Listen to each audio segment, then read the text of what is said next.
Assalamualaikum warahmatullahi wabarakatuh dan salam sejahtera untuk kita semua.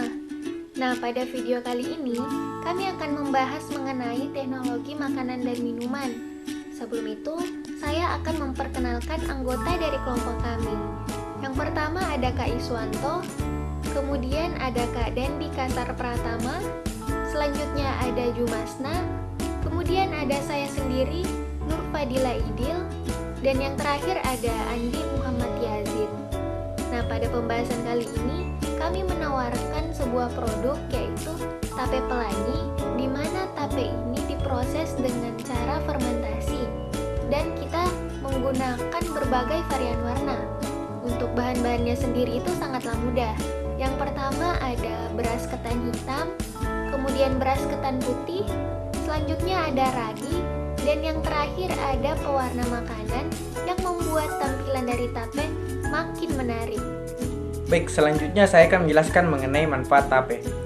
Yang pertama, kemampuannya dapat mengikat dan mengeluarkan aflatoksin dari tubuh. Kedua, fermentasi tape dapat meningkatkan kandungan vitamin B1 atau tiamina hingga 3 kali lipat. Vitamin ini diperlukan oleh sistem syaraf, sel otot, dan sistem pencernaan agar dapat berfungsi dengan baik. Ketiga, karena kandungan berbagai macam bakteri baik yang aman dikonsumsi, tape dapat digolongkan sebagai sumber probiotik dalam tubuh. Selain itu, konsumsi tape dapat mencegah terjadinya anemia karena mikroba yang berperan dalam fermentasinya mampu menghasilkan vitamin B12. Selanjutnya mari kita lihat bagaimana cara pembuatan tape. Terdapat beberapa tahap dalam pembuatan tape. Yang pertama, pencucian beras. Beras yang digunakan dalam pembuatan tape ialah beras ketan. Yang kedua, perendaman. Yang ketiga, pencampuran warna. Yang keempat, pengukusan. Yang kelima, peragian. Dan yang keenam, fermentasi. Tahap selanjutnya yaitu pencucian beras ketan dan perendaman. Pencucian dimaksudkan untuk menghilangkan kotoran yang terikat pada bahan baku, sedangkan perendaman berperan dalam hidrasi molekul pati untuk memudahkan proses gelatinasi. Selanjutnya, perendaman beras ketan. Perendaman dapat menyebabkan hidrasi pada granula pati sehingga pati dapat tergelatinasi dengan baik jika dipanaskan. Jumlah air yang terserap 30%. Selanjutnya itu pencampuran warna. Pencampuran warna dimaksudkan untuk menambah daya tarik dari produk kami.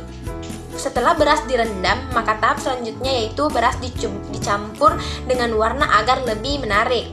Kemudian, setelah dilakukan pencampuran warna dengan berbagai macam warna, dilakukanlah pengukusan.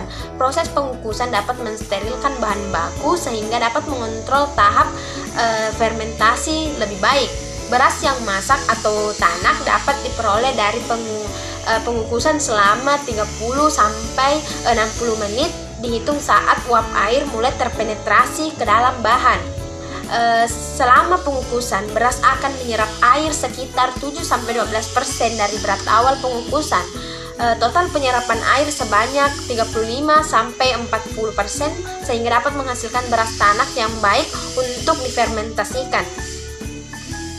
Oke, jadi tahap selanjutnya adalah peragian. Ragi yang diberikan dihaluskan terlebih dahulu untuk memudahkan inokulasi dari ragi ini. Kemudian ragi ini diberikan setelah bahan yang dikukus menjadi dingin. Jadi perlu teman-teman ketahui bahwa pada tahap fermentasi tape terbagi menjadi 2 tahap. Tahap yang pertama yakni pemecahan pati menjadi gula sederhana yang dilakukan oleh kapang dan enzim amilase.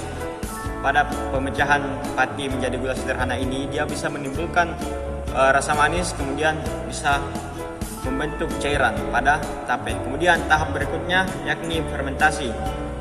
Sebagian gula menjadi asam organik, alkohol, dan senyawa-senyawa cita rasa. Konversi gula menjadi alkohol dilakukan oleh kamir. Pemecahan gula menjadi alkohol ini merupakan proses yang disebut glikolisis. Gula diubah menjadi etil alkohol. Selanjutnya, proses glikolisis ini cenderung terjadi pada kondisi anaerob, jadi tidak menggunakan udara. Kemudian, proses esterifikasi pada fermentasi tape antara asam dan alkohol menghasilkan ester yang membentuk cita rasa khas pada tape ini. Jadi tape pelangi ini memiliki cita rasa yang khas dan memiliki varian warna yang banyak. Jadi teman-teman sangat dianjurkan untuk membeli tape pelangi ini. Oke, jadi selanjutnya itu fermentasi. Lama fermentasi yaitu 120 jam yang merupakan lama fermentasi terbaik, di mana dapat menghasilkan kadar alkohol tertinggi yaitu dengan rata-rata 0,23%. Untuk suhu yang dihasilkan oleh tape ketan yaitu berkisar antara 30,5 derajat Celcius sampai 33,6 derajat Celcius. Untuk pH yang dihasilkan oleh tape ketan yaitu berkisar antara 4,64 sampai 3,54. Untuk enzim yang mampu menghasilkan glukosa menjadi alkohol dan CO2 selama fermentasi yaitu enzim zimase, yang dimana dihasilkan oleh khamir Saccharomyces cerevisiae. Nah, untuk kriteria produk jadi, produk yang telah difermentasikan harus segera dikemas dan harus segera dikonsumsi dalam jangka waktu 14 hari, berbentuk bulat sempurna, rasa manis dan tidak kecut. Untuk ini adalah kemasan yang kelompok kami gunakan yaitu berupa metal packaging.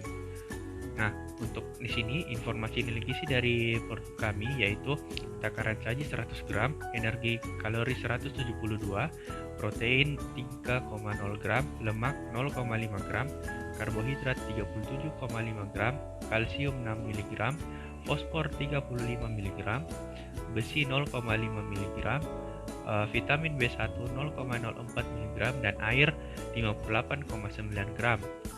Jadi itulah dari presentasi dari kelompok kami. Terima kasih.